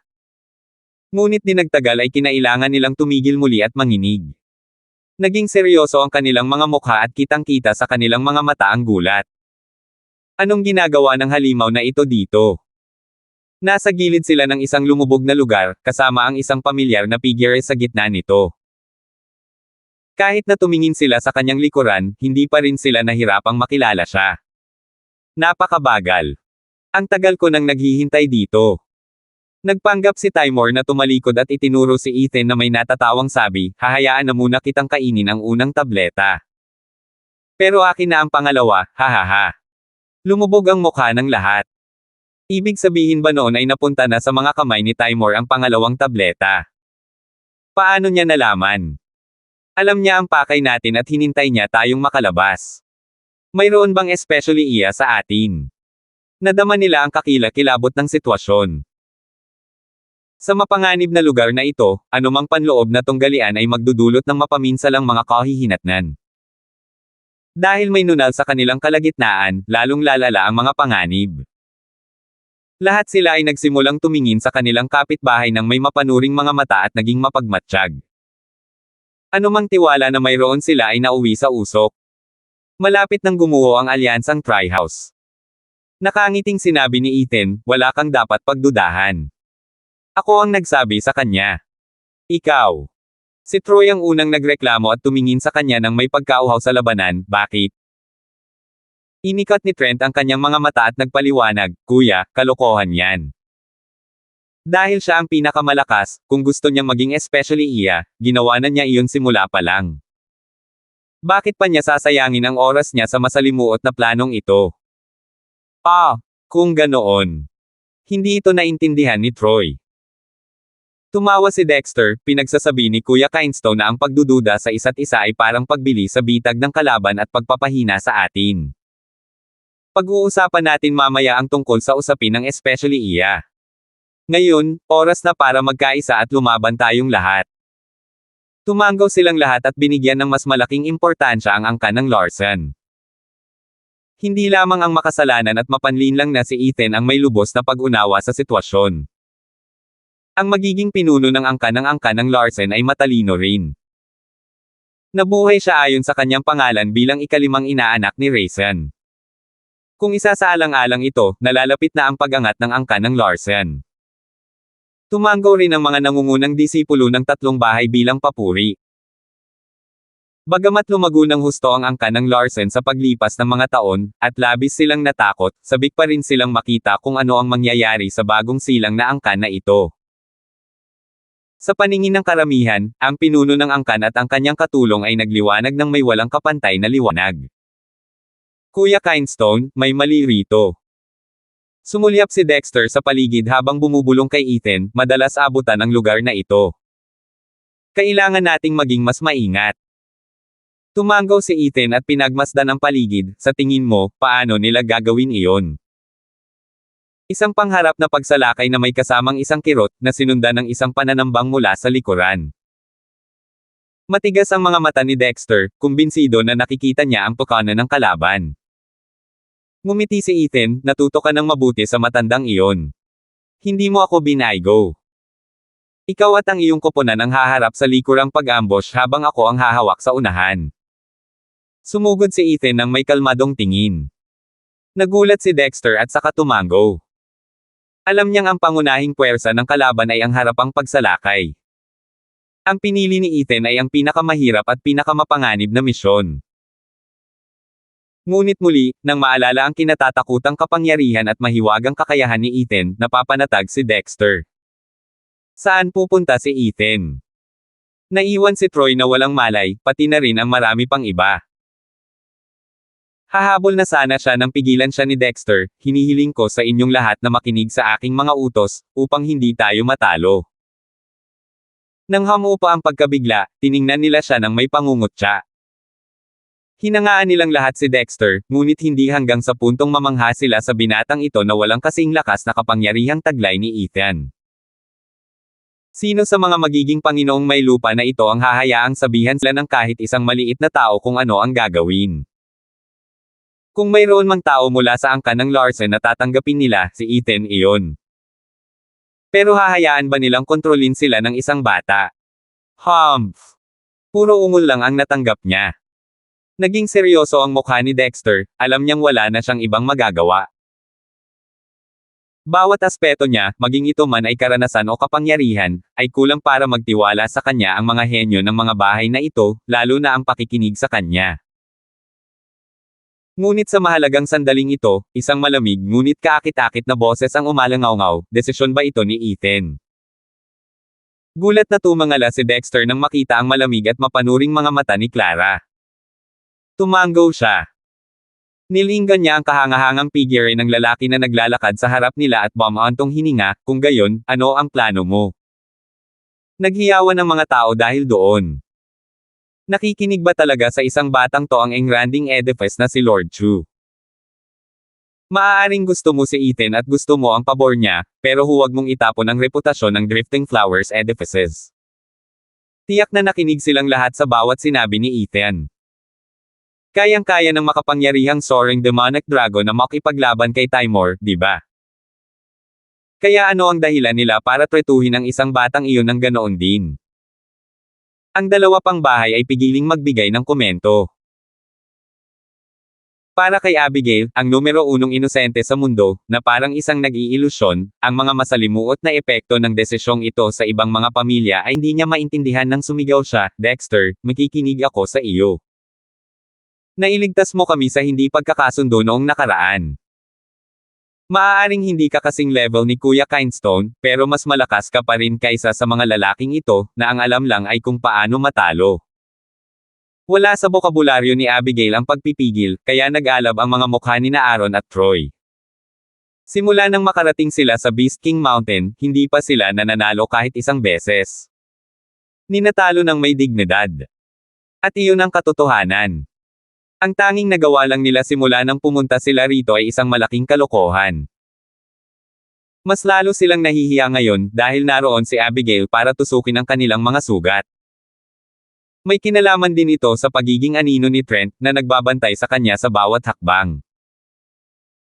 Kung ibang angkan ng mga basalyo iyon, kahit na may mabait na tindig si Sword Marquis Abode, mababatikos pa rin sila. May sino bang Panginoon na papayag na kumilos ng ganoon ang kanilang basalyo? Abigail, huwag mong sabihin yan. Hayaan mo silang may dignidad. Nasa iisang panig lang naman sila, halos magkakapatid na. Kinailangan ni Trent na pigilan ang pagiging mapusok ni Abigail. Pagkatapos ay humarap siya kay Troy, Kuya, lahat kaming mga house disciples ay karaniwang nakatuon sa paglilinang. Hindi posible ang lumaban ng mag-isa, pero pagdating sa pagsali sa isang team, mas mabuting iwan na lang natin ito kay Dexter. Kung kilala ko ng husto ang punk na si Ethan, hindi siya gumawa ng mga bagay na hindi siya sigurado. Kaya sumang-ayon na tayo sa desisyon niya. Tumango si Dexter bilang pasasalamat kina Clara, Abigail at Trent. Tapos kinakabahang bumaling kay Troy. Kumurap si Troy ngunit pumayag, ano ang gusto mong gawin namin? Tuwang-tuwa si Dexter. Sa wakas ay nakuha na niya ang suporta ni Sword Marquis Abode. Nakita ni Aaron kung paano sumuko at nagkibit-balikat ang dalawa sa kanyang mga kakampi, dahil sa kawalan ng mas magandang pagpipilian, dahil sang-ayon ang Drifting Flowers Edifices at Sword Marquis Abode, makikinig din ako sa iyo. Tuwang-tuwa si Dexter. Siya na ngayon ang naging pansamantalang commander ng alyansang Tri-House. May kapangyarihan siyang ilipat ang libu-libong tao, ang mga nasa bahay ng Day at ang kanilang mga basalyo. Hanggat hindi sumasabat si Timor, natitiyak niyang walang makakahadlang sa kanya at sa kanyang hukbo. Sumeryoso si Dexter at nagsalita, mula sa aking pakikipag-usap kay Kuya Kindstone, napagpasyahan natin na napapaligiran na tayo. Kailangan nating makalusot sa pagkubkob. Makinig kayong lahat, ang mga basalyo ay hahatiin sa 3 grupo, ang mga kabilang sa bawat sambahayan. Ang dibisyon ng Drifting Flowers Edifices ay bubuo ng isang hanay, naghihintay sa aking utos na atakihin ang ating likuran. Ang dalawa pa ay bubuo ng ating mga tagiliran habang tayo ay sabay-sabay na kumikilos. Manatiling kalmado at huwag sirain ang pormasayon habang lumalaban. Ingatan ang inyong posisyon sa pormasayon upang hindi ito gumuho, sigaw ni Dexter ng may kumpiyansa. Alam niya na si Ethan lang ang dahilan kung bakit sila nakinig. Ngunit pagkatapos ng labanan, natitiyak niyang magbabago ang kanilang mga pananaw. Hindi na sayang ang 5 taon ko sa hukbo. Nangako si Dexter. 271. Lumapit si Ethan kay Quinley, casual ang kanyang kilos, kalmado ang kanyang tono, parang nakikita ang isang matandang kaibigan, Bata Dunford, dahil pangalawang round na ito, dapat sinabi mo sa akin.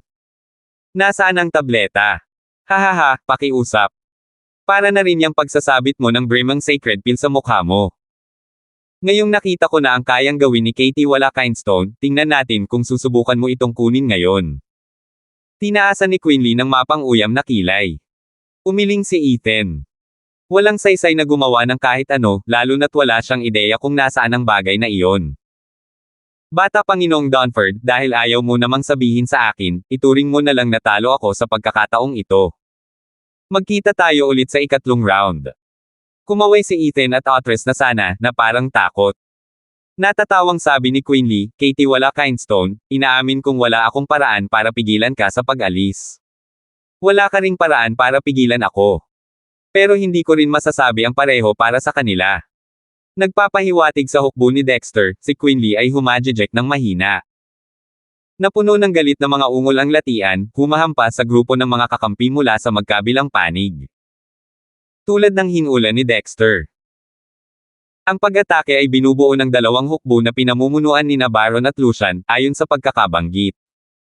Walang bakas ni Alfred. Doble ang pilay ng lalaking iyon, totoo, pero isa pa rin siyang eksperto sa Profound Heaven. Hindi niya hahayaang makaranas ng pagtambang. Dahil sa malinaw na sagot, madaling nahulaan ni Dexter na hinihintay sila ng lalaki na umatras papunta sa direksyon niya. Magaling, naaayon ka sa pangalan ng ikalimang tigre ni Titans. Ipinakita ni Troy ang kanyang paghanga. Mas lalong lumaki ang kanyang tingin kay Dexter. Ganon din ang nangyari sa iba. Kung hindi dahil sa taktika ni Dexter, ang biglaang pagsalakay ng napakaraming kalaban ay malamang nadurodge na sila sa kanilang kinatatayuan. Ang ilan ay pipiliing tumakas at sugurin ang koponan ni Alfred na siyang magsasara ng anumang paraan ng pagtakas. Maaaring mahina si Dexter, ngunit ang kanyang sining sa digmaan ay higit na nakahihigit sa sinuman mula sa 6 Dragons at 1 Phoenix. Umiling lang si Dexter. Hindi umabot sa kanyang isipan ang papuri habang nanatili siyang kalmado sa biglaang pag-atake, makinig ka. Kumilos ka lang kapag nagbigay na ako ng senyales. Tumanggaw silang lahat, lubos na nagtitiwala kay Dexter. Nakangiting pinagmasdan ni Quinley ang lahat, Katie wala Kindstone, ang iyong mga kakampi ay mukhang takot na takot. Nagkukumpulan sila na parang mga tupa, malapit ng mawasak, binabaha ng aking mga tauhan. Hindi ba't iyon naman ang gusto mo? Ngumiti rin si Ethan, lubos ang tiwala sa kakayahan ni Dexter. Nakapikit, at nakaramdam ng kakaibang kilig si Quinley. Ang kanyang panig ay may 10,000 tauhan na sumusugod at nag-ambush pa. Habang ang alyansang Tri-House ay may kabuoang bilang 3,000, nalampasan ng 5 laban sa isa. Dahil hawak nila ang lahat ng kalaban at may kalamangan sa bilang, iisipin ng sinuman na sigurado na ang laban na ito. Kaya ano ang pinagbatayan ng tiwala ni Ethan? Malalaman din ito ni Quinley sa lalong madaling panahon. Patayin. Kasabay ng isang nakakapangilabot na dagindong, itinuro ni Dexter ang kanyang likuran at sinundan ito ng kanyang hukbo. Natigilan sa pagkalito ang mga hukbo ni Baron at Lucian. Hindi pa nga tayo nakakapag-ugnayan, bakit sila sumusugod sa likuran?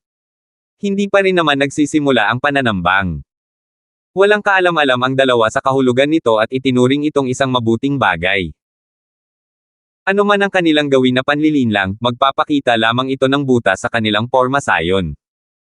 Mapapadali nito ang mga bagay-bagay, mapapatay sila hanggang sa huling tao. Natuwa lang ang dalawa sa kanilang ginagawa. Paano nila nalaman na ang kanilang walang kwentang palagay ay malayong-malayo sa katotohanan? Sumugod nga ang hukbo ni Dexter, ngunit ginawa ng mga tagiliran nito ang kanilang trabaho sa pagpapanatiling panangga sa gitna. Sa kabila ng pakikipagsagupaan ng mga tagiliran sa kalaban, hindi sila nagpakita ng kahinaan sa kanilang depensa dahil hindi rin sila nakisali sa isang mainit na labanan, at sumabay din sa pagsalakay ng gitna. Natagpuan ni Baron at Baron ang kanilang mga sarili sa pinakamasamang sitwasyon. Pakiramdam nila ay 5 tao ang kaharap ng bawat isa. Nang akma na nilang inatake ang harapan, isang biglaang paghihiganti ang dumating mula sa likuran. Ang alyansang Tri-House ay kumilos na parang dagat, dinudurog ang mga hukbo ng kaaway sa pamamagitan ng mga alon. Sa gitna ng magulong tubig, natagpuan ni Baron at Lucian na naubos na ang kanilang mga tauhan. Kung tungkol naman sa mga maswerteng nakaligtas, napadpad sila sa likuran ng labanan, habang pinagmamasdan ang walang katapusang hanay ng mga bangkay na iniwan ng pagsalakay ng alyansa. Marami silang manlalaro, mayroon silang mga flankang, ngunit ngayon sila ang may pinakamalaking talo. Habang sina Baron at Lucian ay mukhang malungkot, si Quinly naman ay nagngalit ng kanyang mga ngipin. Naiinis ka na kahit 5 laban sa isa. Bakit ko pa kayo ipagtatanggol, mga Anges? Nanginig ang likod ni Lucian dahil sa nag-aalab na uhaw sa dugo ni Quinly at nagbigay siya ng senyales kay Alfred. Isang 3 saksak na atake ang dapat magligtas sa kanila mula sa isang kakilakilabot at malupit na kamatayan, hindi ba?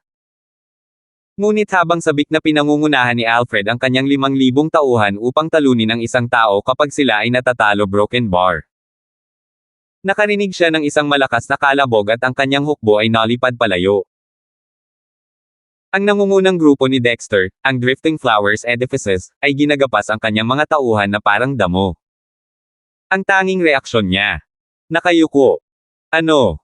Ang impyerno. Hindi ba dapat tayo ang manghuli ng isda sa bar aisle sa puntong ito? Bakit ko pa rin sila nakikitang matatag? Paano nakakalusot ng basta-basta ang isang malaking isdang tulad nito sa iyo? Baron at Lucian, mas wala ba kayong silbi kaysa sa dumi ng hayop? Anong ginagawa ninyo at hinahayaan ninyong sumugod dito ang isang malinis na hukbo? Paano ko sila mapipigilan? Habang minumura niya ang kanyang mga kakampi, agad din namang nagmura ang dalawa. Ikaw na lumpo. Ganito ka ba mamumuno sa hukbo? Ang mga tauhan mo ba ay parang pang-ulam ng kanyen? Hindi ko inaasahan na pipigilan mo sila, pero kahit papaano ay mapipigilan mo ang kanilang pagsalakay. Isa kang 100% basura, yan ang tunay mong ugali. Nagawa mo na ang dapat mangyari sa'yo noong inatake ka ng soaring demonic dragon. Habang nagmumura ang tatlo na parang wala nang bukas, walang naging problema si Dexter sa paglusot sa paligid. Tumawa si Ethan sa pagmamalaki. Pagdating sa mga hukbo, karaniwan ang mga pananambang. Wala nang mas hihigit pa rito para sa baguhang martial. Ang paraan ng pag-aayos ni Dexter ng kanyang hukbo ay ang tipikal na pormasayo ng echelon, na mahusay sa kontra-atake laban sa pincer attack at nagbibigay daan sa mataas na kadaliang kumilos. Ang pormasyong ito ay naglalagay ng presyo sa bilis higit sa lahat. Kapag ito ay nabuo at nakakuha ng sapat na bilis, walang makakahadlang dito. Ngumiti si Ethan kay Quinly, bata Panginoong Donford, sa palagay ko ay hindi naman magiging mahirap para sa kanila ang makatakas. Nanginginig ang mukha ni Quinly habang nakatingin sa unahan ng may nagbabagang tingin. Wala na siyang ibang hinangad kundi ang patayin ang 3 kawawang kakampi niya. Ang dahilan ng pagkatalo ng isang tao ay hindi ang isang di matatalong kaaway, kundi ang kawawang mga kakampi. Mas marami ang mga hanggal na yan pero binabatikos pa rin. Ang nagawa lang nila ay sirain ang reputasyon ko. Puro mga hanggal lang sila. Huminga ng malalim para pigilin ang nag-aalab na galit, at malamig na tumawa si Quinly, hahaha, matalino si Katie wala kindstone sa panulat at espada. Matagal mo nang plinano ito. Hindi, walang plano. Sila mismo ang gumawa ng lahat. Dapat bigyan ng kredito ang nararapat, at huwag angkinan ang sarili. Pinutol siya ni Ethan gamit ang mapang-uyam niyang sinabi. Na lalong nagpagalit kay Quinly. Karaniwang alam na ang pagiging mapanlinlang ni Ethan, kaya hindi nakakahiya ang matalo sa kanya. Pero ang 3 kasamahan niya ay natalo sa mga taong tulad ng ilang mga rebelde mula sa Drifting Flowers Edifices. Ang mas malala pa, ang batang lalaki mula sa angkan ng Larsen ang nangunguna sa kanila. Dahil nawalan na ng dignidad ang kanyang mga kakampi, makatuwiran lamang na pasabugan ng kanilang pinuno ang gaskat. Nagngangalit ang mga ngipin at nagalit ng husto, ang mukha ni Quinly ay naging masungit, Katie wala kindstone, hindi ko kailanman ginustong isama sila sa ganito. Wala akong ibang magawa kundi ang. Ano, ikaw mismo ang babaliin ang mga leeg nila. Hahaha, kailangan mo munang dumaan sa akin. Dahil sa kanyang kakaibang masamang ngiti, sumiklab ang pagnanais ni Ethan na makipaglaban. Tumanggaw si Quinly, nakatakda na ang ating laban. Pero una, tingnan natin kung may iligtas mo sila. Kumislap ang mga mata ni Quinly sa kalupitan at umungal sa kalangitan. Hooray! Nakakagulat, ang simpleng sigaw ni Quinly ay mas malapit sa tunog ng isang dragon kaysa sa isang tao. Kumurap si Ethan, ngunit ang tugon niya ay isang kalmadong pagtitipon ng nakakatakot na kapangyarihan sa kanyang mga mata. Ang dagandong ng dragon na iyon ay isang espesyal na martial art tulad ng kanyang wraith style. Pareho silang nagmula sa mga dragon. Ngunit walang sinumang tao ang makakapagpakawalan ng ungol ng dragon, maliban kung siya mismo ay isang dragon. Inalis ni Ethan ang kaisipang iyon, at nakitang katawa-tawa ito. Ang isang tunay na dragon ay may kapangyarihan kahit man lang ni Satyr-Gord. Kahit na tinatawag siyang halimaw, hindi pa rin natatalo ng kanyang kapangyarihan ang kaharian ng mga mortal. Kaya bakit nga broken bar? Naputol ang pag-iisip ni Ethan nang umugaw ang lupa kasabay ng isang nakakakilabot na tunog. 272. Habang nagpapatuloy ang dagandong, lalong lumalakas ang tunog. Kahit ang kaguluhan ng labanan ay hindi ito kayang takpan. Itinigil ng angkan ng Larsen at ng mga drifting flower edifices ang kanilang pagsalakay. Gayon din, itinigil ni Baron at Lucian ang pag-atake sa kanilang tagiliran. Parehong tulala ang kakampi at kalaban sa pinagmumula ng ingay.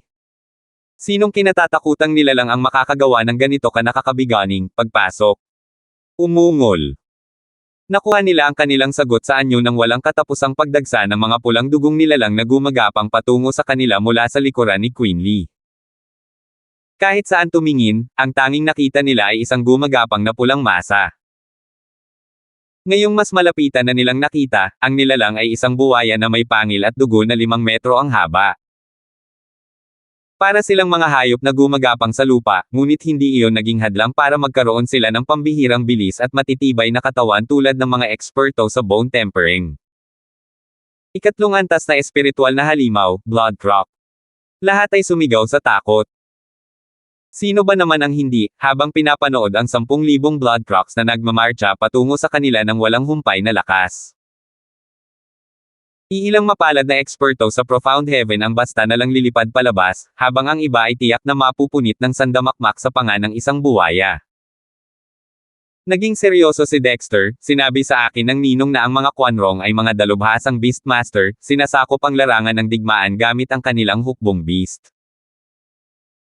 Ang hukbong ito ay kayang gumamit ng mga forma sayon at kayang magtanggol kahit nakakaunti ang bilang, pero hindi ko akalain na gagawa si Quinley ng mga ganito.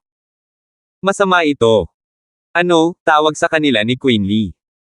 Napailing si Aaron sa nakangiting figure, nang lampasan lang siya ng mga Blood Crocs. Ngayon ay isa ng mananampalataya, lumungkot ang kanyang mukha, ang halimaw na ito ay sapat na ang lakas, ngunit ngayon ay maaari na rin siyang tumawag ng isang hukbo ng mga halimaw. Hindi natin sila maaaring labanan. Ang tanging pagpipilian natin ay tumakbo o matapakan. Ang iba ay tumingin kay Quinley nang may takot sa huling pagkakataon at tumango. Ang talento ni Quinley ay umabot na sa antas na parang Diyos. Pero ganoon ba kadali ang pagtakbo? Oo nga't ang iilang lumilipad na eroplano ay kayang magsakay ng ilang pasahero, pero paano naman ang iba pang ilang libo? Nakatadhana silang maging mga bangkay na pira-piraso sa ilalim ng pag-aagawan ng mga Blood Crocs.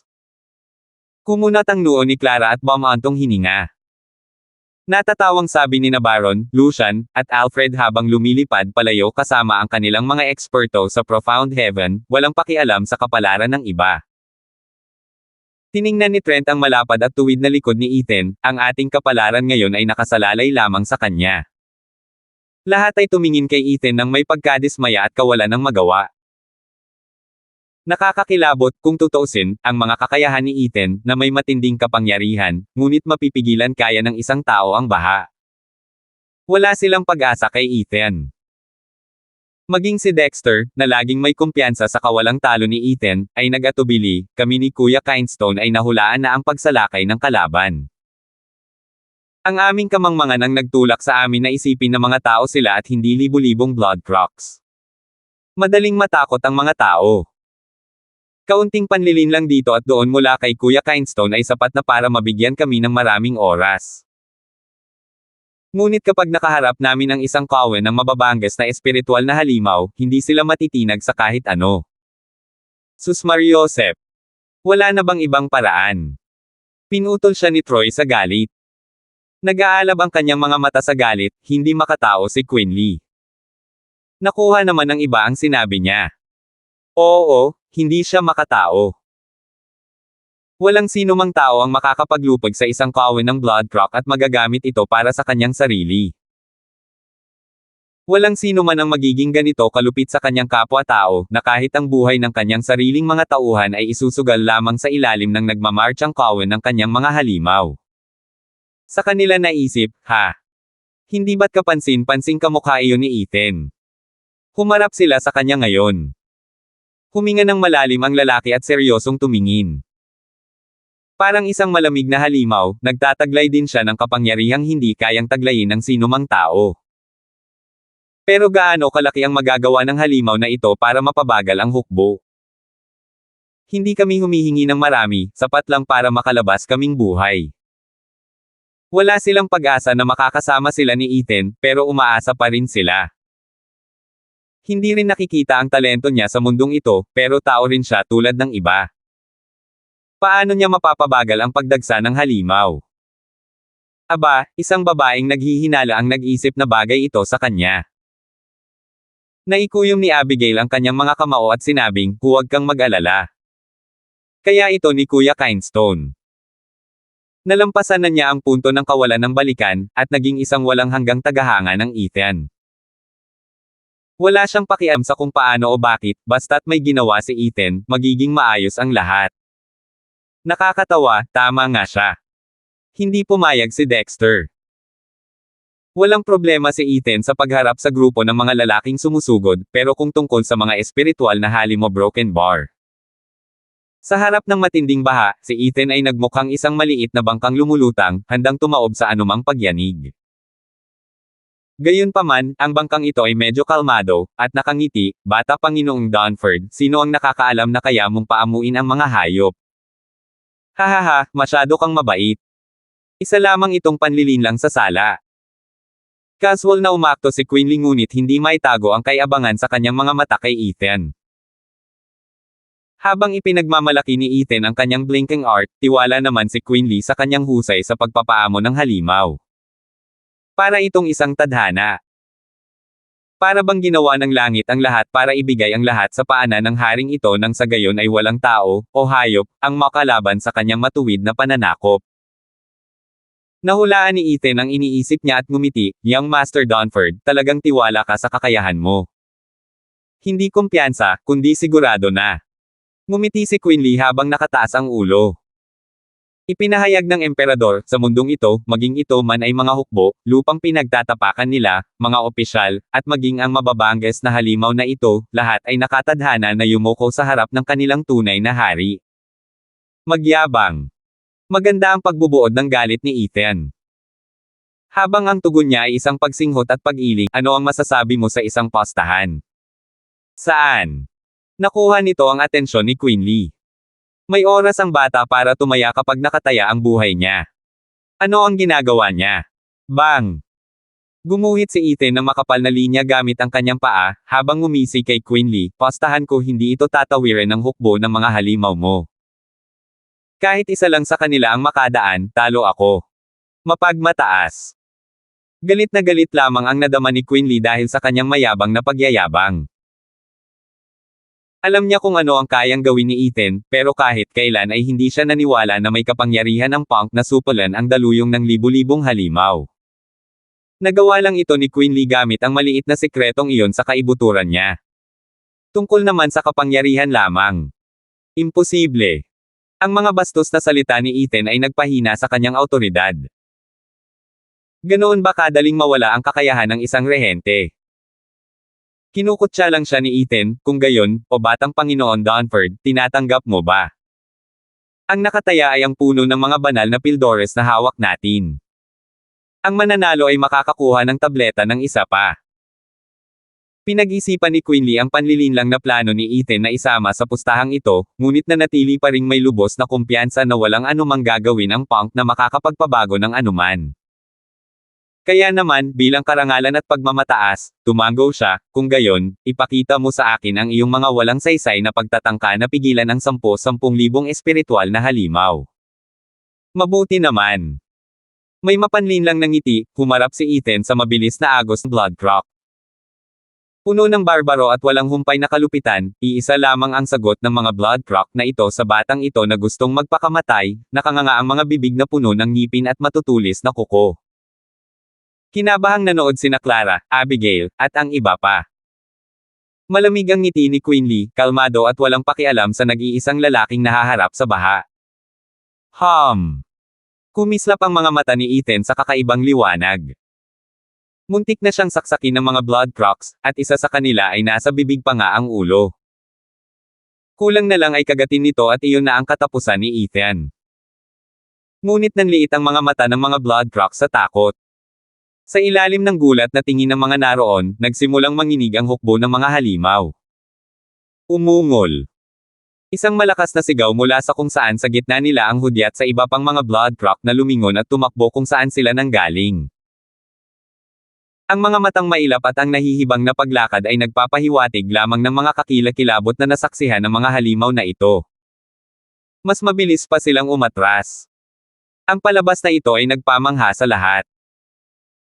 Natulala si Clara, gulat na gulat si Trent, hindi nakapagsalita si Lucian, napatalon si Alfred sa kanyang kinatatayuan at, natural lang, natamba si Quinley. Malinaw pa rin sa isip niya ang pagdurog kay Ethan, ngunit napalitan ito ng imahe ng isang nakayukong hukbo ng mga halimaw. Ang lalong nagtulala pa rito ay ang hindi malamang dahilan kung paano niya ito nagawa. Nakatayo roon si Quinley na parang estatwa, nawawala ang kanyang mamata, walang pakialam kahit sa mga tumatakas na espiritual na halimaw na dumadaan. Salamat po at sinamahan ninyo ako, ingat lagi mga master.